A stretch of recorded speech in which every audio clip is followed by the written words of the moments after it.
We're going to talk about how to describe a distribution. We got to remember the acronym SOCS, which is SOCS. We have to describe the shape, the outliers, center, and spread.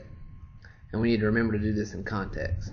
That means if you're working with the amount of saturated fat in a food, that you make sure to say that in your description. So first you need to state a center and spread, and usually you'll either use the mean and the standard deviation, they'll go together, or you use the median and the interquartile range, those two go together. The deciding factor on which one to use, if the data is symmetric, you can use either combination, either the mean and the standard deviation or the median and the interquartile range.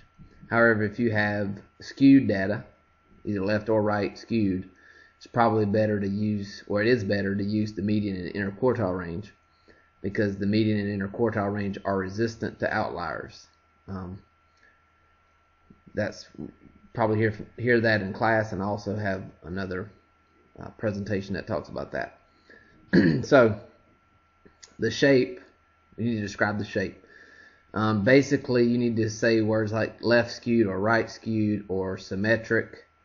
Symmetric is the opposite of left skewed or right skewed. If what you see on one side, you see on the other side, that's symmetric.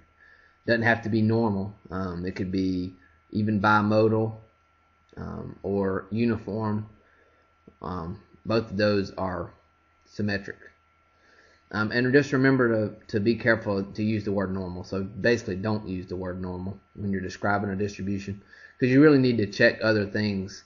Even if it looks normally distributed, you could say something like it's mound shaped, or even it looks like a bell curve, or it symmetric or unimodal or something like that.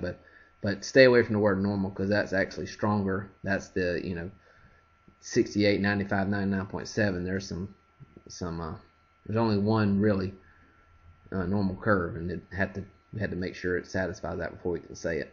And lastly, you just need to state if there are any outliers. Okay. So we'll look at an example. I'm just going to do one example here.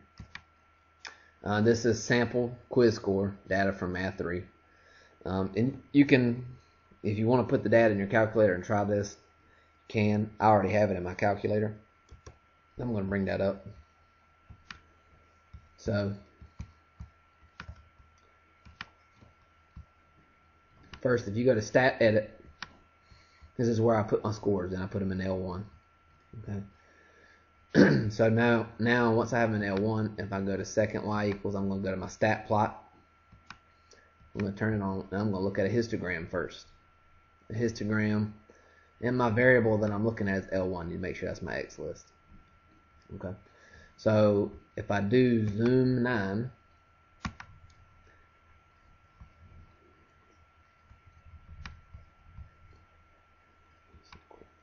if I go to zoom 9, I get a histogram. Okay. And you can use the trace feature. Notice that this is saying everything between 40, this is the lower bound, and 49.17 is the upper bound. Notice that there's a less than sign there. That means that if you did have 49.167, it wouldn't go in this bin, it would go in this bin. So you get an idea of the shape. This is the approximate center around here, or at least where our mode is, probably, where most of our data is. Now, one thing I'll show here is I know my scores, these are quiz scores. They're all in terms of 5s or 10s. In other words, 75 or 80. We don't have 73 or anything like that. So if I wanted to look at my window, my lowest score was a 40. I could start with a 40. My highest score was a 95. I need to go up to 100, because that last bin would be 95 to 100. Because I'm going to make my X scale 5, just to get an idea. Because basically that's what all my scores are. And you don't go to zoom 9 again, you just go to graph. So it looks a little shorter here just because I kept my Y scale the same, but you get an idea still. So this, we have 140. Notice that the 45 goes in the next bin. We have 145. We don't have any 50s. We have a 55. We don't have any 60s. We have 265 and so forth. So we get an idea. looks like we're left skewed here. Okay, so that's important to remember for the shape. Because actually a histogram's I'm going to look at a box plot again next. But a histogram really is a better indicator of shape than a box plot. So let's look at that box plot though. Keep it on. And I'll go to this. This is a modified box plot, which means that if I have any outliers, it's going to indicate that they're outliers. Okay, so let me go to zoom 9 now.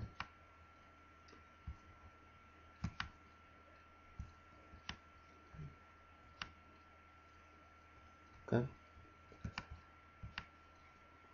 So that's my distribution. Now, notice we don't have any outliers, or they would have showed up as outliers, so we don't have any outliers here. But the shape also is verified here, that is left skewed. And the reason is, what you're looking for, determine the shape from a box plot, you're looking is this middle 50% larger than this 50%? Well, they look about the same. But after that, we have more data going this way, so that indicates that it's left skewed. Centered around in here, and then you got data going there, so that's left skewed. Now, if we trace, we get our minimum, quartile 1. We actually get our median, quartile 3, and our maximum. Now, the median's important because since we're working with skewed data, that's what I'm going to use to describe my center. Okay, so, and quickly here, if Q1 is 70 and Q3 is 90, then that means my interquartile range is 20.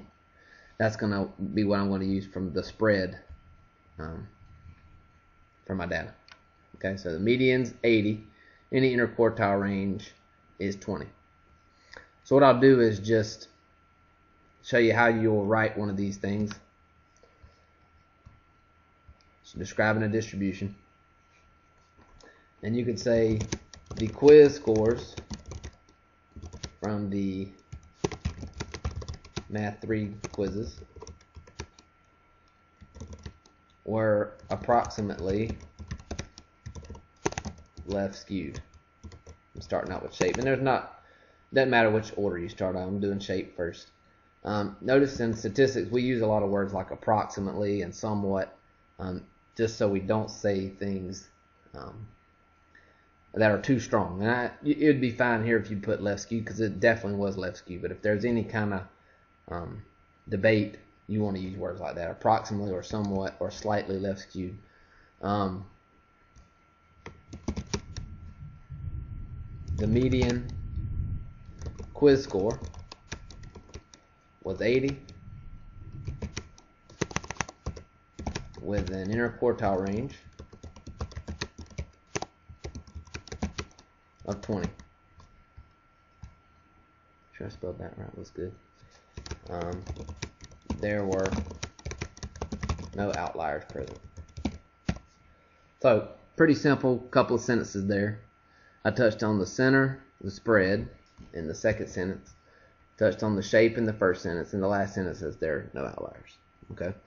Now, if there's something that strikes you about the distribution, suppose when you maybe there's when you looked at the histogram, looked bimodal. Maybe you want to say, go into detail about the shape and say, it appears to be slightly skewed, but also has two modes and may be considered bimodal. And just give some more descriptions there. This one's pretty straightforward. We definitely had a definite shape and our median in there, quartile range. So remember, if your data is symmetric, which means not left or right skewed, then you could have used the mean and the standard deviation. You could have also used the median and the interquartile range. That's fine, but if you do have skew, you need to use median and interquartile range.